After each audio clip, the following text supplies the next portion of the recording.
Hola, somos los profesores Damián Jordà Bou y Vicente Javier Pérez Valero de la Universidad Miguel Hernández de Elche, y en este vídeo vamos a presentar la comunicación Indie Games para la memoria histórica, un estudio a partir de Through the Darkest of Times.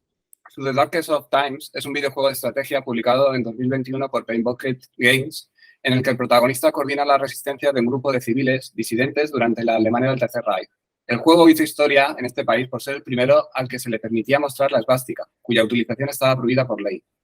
Pero la mayor innovación que los desarrolladores propusieron fue desafiar ciertos tópicos en las mecánicas de videojuegos históricos, proponiendo un juego en el que se plantean las dificultades reales en la lucha contra la opresión y la falta de libertades. George Friedrich, desarrollador de Through the Darkest of Time, se proponía contribuir positivamente a la lucha contra la revitalización del fascismo. La misión del jugador es es un juego de estrategia cuya misión es organizar la resistencia de un grupo de civiles contra el emergente poder del partido nazi a partir de los inicios de los años 30. Es decir, es un juego de tablero, de estrategia, de ingenio y sobre todo de determinación moral, porque el punto fuerte de Through the Darkest of Times está en las cuestiones de mecánica de juego. Es ahí donde es innovador y donde reside su compromiso democrático. Son mecánicas que, al contrario de lo que ocurre en otros videojuegos ambientados en contextos violentos, bélicos o en particular en la Segunda Guerra Mundial, lo que van a primar son las decisiones éticas que desafiarán incluso a las propias reglas habituales de la industria del videojuego. Por ejemplo, desafiarán incluso cuál es el concepto de ganar y perder en un juego de este tipo. Pero además de la clave de las mecánicas y de la estrategia, Through the Darkest of Times incluye gran cantidad de contenido narrativo que está basado, por un lado, en historias reales de ciudadanos alemanes de Berlín que sobrevivieron a los nazis, y también asistimos a momentos históricos y descubrimos desde dentro cuál era la realidad de los ciudadanos alemanes, los que eran perseguidos por los nazis o los que se sumaban al movimiento nacionalsocialista, desde dentro, en un juego que al final ha acabado teniendo un valor pedagógico y divulgativo innegable y que ha acabado siendo utilizado por profesores de historia en institutos de Alemania. La intención de nuestro estudio es extraer reglas aislables y reproducibles que puedan ser aplicables a otros videojuegos, observar mecanismos de comunicación basados en la retórica procedural para reforzar la singularidad de los videojuegos como herramienta divulgativa y educativa, y reflexionar sobre los principios básicos en los que se fundamenta Through the Darkest of Time, para tratar de proyectarlos a otros contextos de memoria histórica como los de América Latina o España.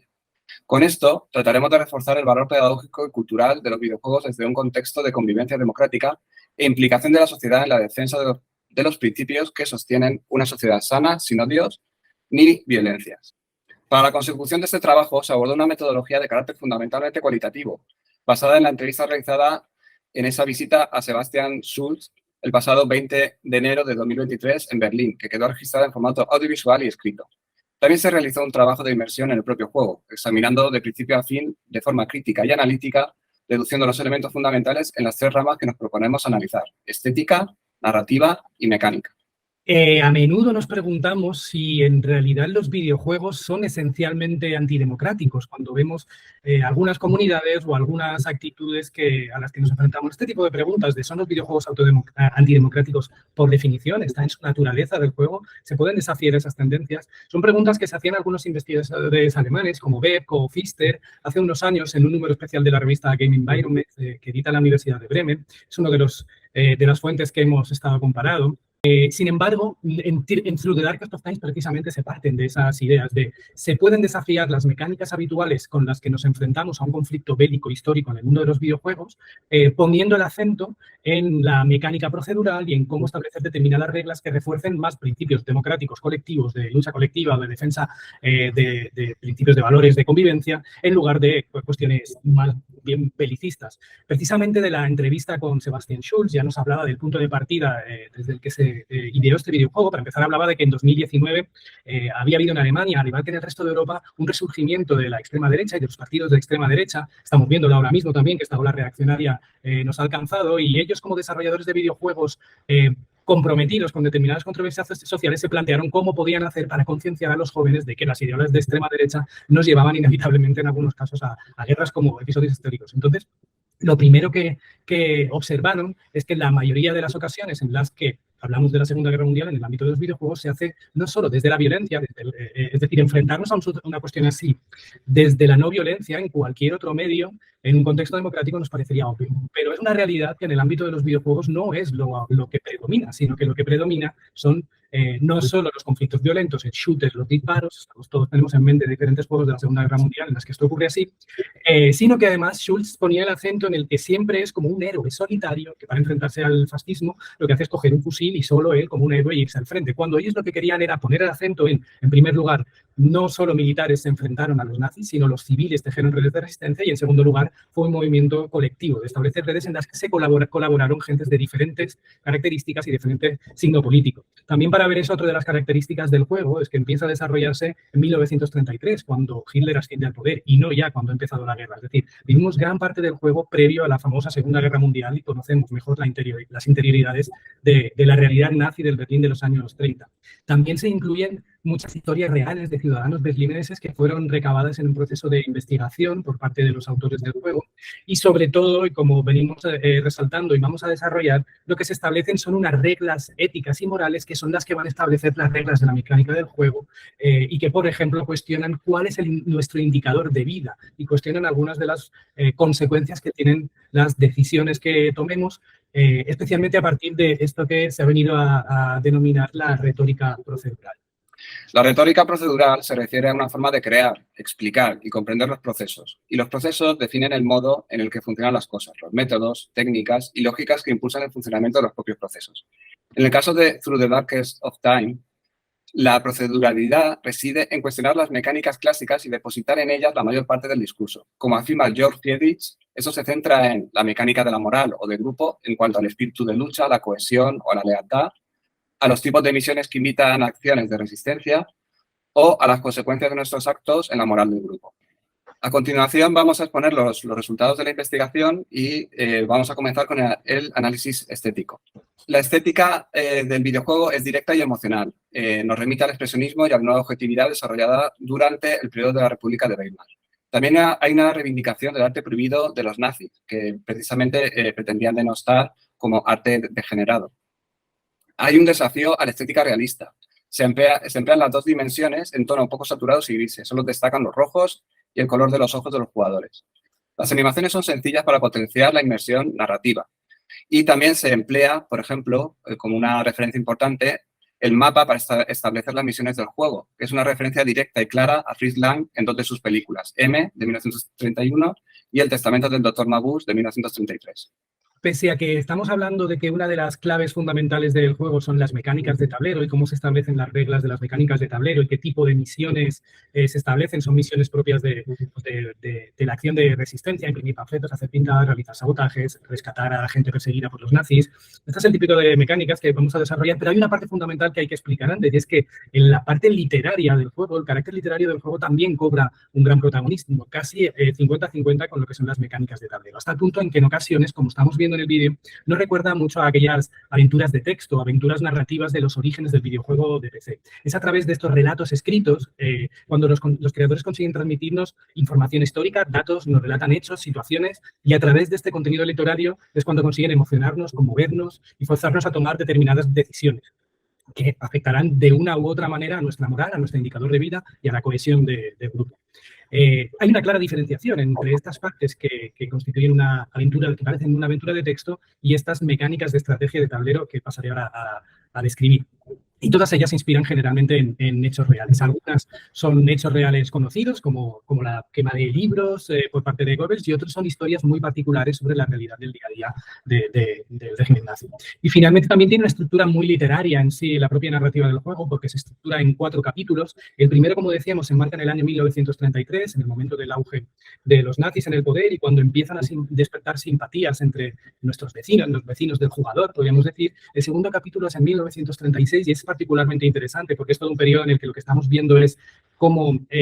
con las Olimpiadas de 1936 existe un blanqueo de la imagen de los nazis, incluso las democracias occidentales respaldan a Hitler, y esto es una cosa que normalmente está excluida del relato oficial de la Segunda Guerra Mundial. El tercer capítulo es en 1941, en plena Guerra Mundial, en la retaguardia berlinesa, nunca en el frente, dando tiros como la mayoría de otros juegos. Y por último tenemos el final de la guerra en 1945, que sí que se parece mucho al final de la guerra que hemos visto en otras películas, como por ejemplo El Pianistas. Es en la mecánica donde habíamos dicho que reside, aunque tiene este brillo en cuanto a, digamos, la parte pedagógica, en toda esta parte literaria, la clave está en unas mecánicas que, como estaba diciendo, se basan en vamos a realizar acciones que son las propias que realizaría un grupo de resistencia y no un comando de acción. Por ejemplo, hablar con los obreros, recaudar dinero, conseguir papel para imprimir panfletos, conseguir sabotear una base o una infraestructura nazi, conseguir rescatar a gente que está siendo perseguida, y todas estas decisiones sobre a quién rescatamos, a quién no, quién está en peligro, cómo actuamos con nuestros miembros son la clave de cómo este indicador de moral, que es como digamos nuestra barra de vida, puede estar más alto, puede estar más bajo. En un juego que, pese a que en mecánicas de estrategia no es complicado, como otros juegos de alta estrategia, sí que es desconcertante el hecho de que estamos continuamente remando contra una realidad que nos va restando vida. El propio paso del tiempo va haciendo que vivir cada vez sea más complicado, pero no va de sobrevivir, y esto es una cosa de las que hablan Schultz y Friedrich. Nunca podía ser el objetivo sobrevivir, porque entonces la lección de que lo que hay es que enfrentarse al régimen nazi caería en desuso, con lo cual era complicado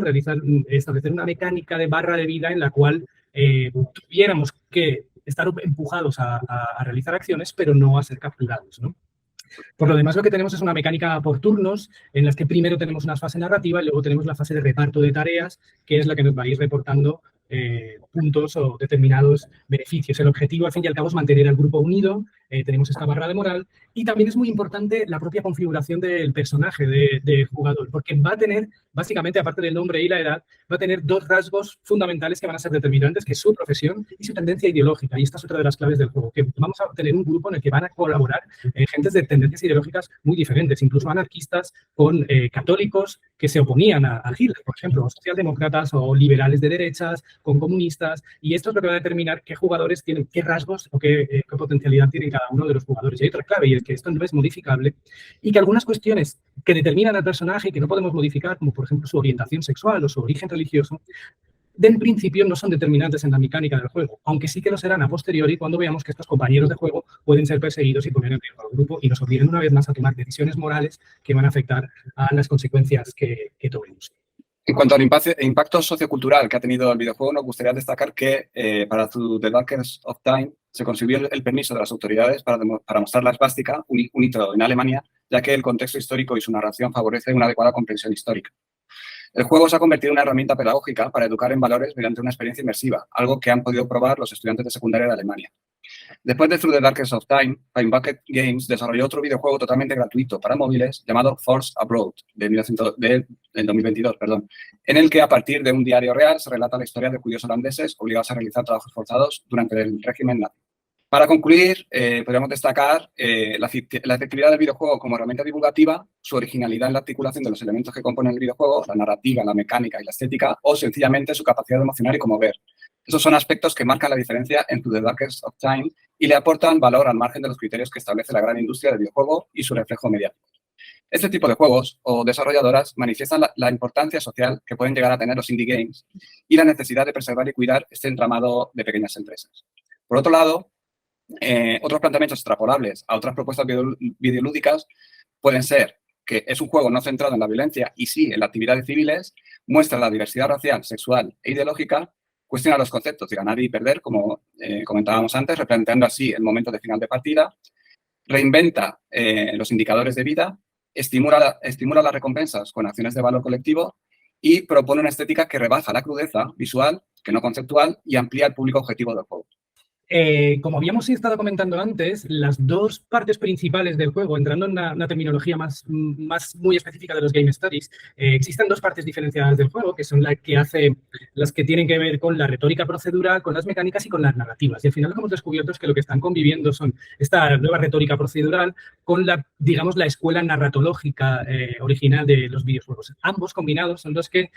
permiten que este juego al mismo tiempo utilice las mecánicas esas que nos obligan a tomar decisiones, pero esté al mismo tiempo también proporcionándonos una cantidad de información de carácter histórico que le da este valor pedagógico. Por último, sí que queríamos aportar un par de reflexiones antes de acabar con esta presentación, y son cuestiones sobre qué elementos podrían ser extrapolables. Los que mi compañero Vicente acaba de señalar, estas cuestiones de la resistencia civil, la no violencia, el contenido divulgativo, creemos que son elementos muy, muy utilizables en otras realidades en las que es importante la recuperación de la memoria democrática, que un país se enfrente a su pasado, como es el caso de Alemania, que podría ser muy extrapolable a España. Tengamos en cuenta que hoy por hoy sigue siendo algo muy, muy controvertido el abordar en el ámbito de los videojuegos un juego que hable del pasado antidictatorial de España, o de la dictadura o de la guerra civil. Y en algún sentido podríamos entender que es lógico, o alguien podría decir que es porque la sociedad está polarizada o algo así. No es nuestra misión hablar sobre eso, pero sí señalar que las enseñanzas de Through the Darkest of Times nos dan una idea de cómo poder enfrentar esta situación sin que necesariamente tengamos que reavivar una herida por el hecho de que en un videojuego hay gente matándose, españoles matándose entre ellos, sino que cuando ponemos el acento en vamos a hacer un juego que haga divulgación de cuáles son, cómo puede ser la preservación de determinados valores democráticos o determinados principios morales de una sociedad democrática, consideramos que ningún demócrata ni ningún gamer que sea demócrata podría estar en contra de esto. Por eso entendemos que la clave de este juego puede ser perfectamente extrapolable y que tenemos muchas experiencias que extraer de Through the Darkest of Times. Y hasta aquí todo lo que os teníamos que presentar. Agradecemos muchísimo vuestra atención y la organización de este congreso. Muchas gracias. Gracias por su atención.